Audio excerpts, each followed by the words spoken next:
అడిలైడ్లో oval వేదికగా ఆస్ట్రేలియాతో జరుగుతున్న పింక్ బాల్ టెస్ట్లో team india star opener Yashasvi Jaiswal నిరాశపరిచాడు. తొలి ఇన్నింగ్స్లో మొదటి బంతికే జైస్వాల్ పెవిలియన్కు చేరాడు. Aussies star pacer Mitchell Starc బౌలింగ్లో వికెట్ల ముందు దొరికిపోయిన జైస్వాల్ గోల్డెన్ డక్గా వెనుదిరిగాడు. ఈ క్రమంలో జైస్వాల్ ఓ చెత్త రికార్డును తన పేరిట లిఖించుకున్నాడు. టెస్టు క్రికెట్లో ఆస్ట్రేలియా గడ్డపై తొలి బంతికి అవుట్ అయిన 4వ ప్లేయర్గా జైస్వాల్ నిలిచాడు.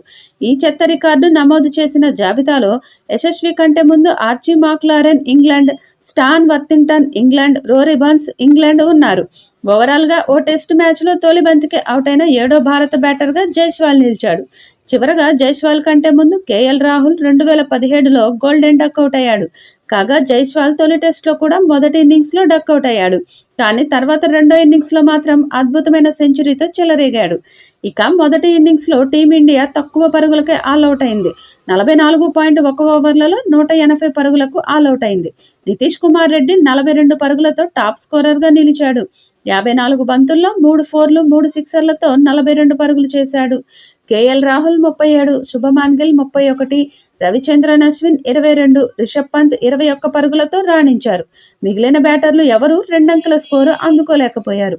యశస్వి జైస్వాల్, హర్షిత్ రాణా, జస్ప్రీత్ బుమ్రా డక్అవుట్ అయ్యారు. ఆస్ట్రేలియా బౌలర్లలో మిచెల్ స్టార్క్ 6 వికెట్లతో విజృంభించాడు.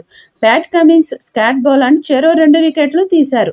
అయితే ప్రధాన బ్యాటర్లు వికెట్లు తీసి టీమిండియాను దెబ్బకొట్టిన స్టార్క్ అరుదైన ఘనత సాధించాడు. పింక్ బాల్ టెస్టుల్లో 5 వికెట్ల ఘనతను 4 సార్లు సాధించిన ఏకైక బౌలర్గా చరిత్ర సృష్టించాడు.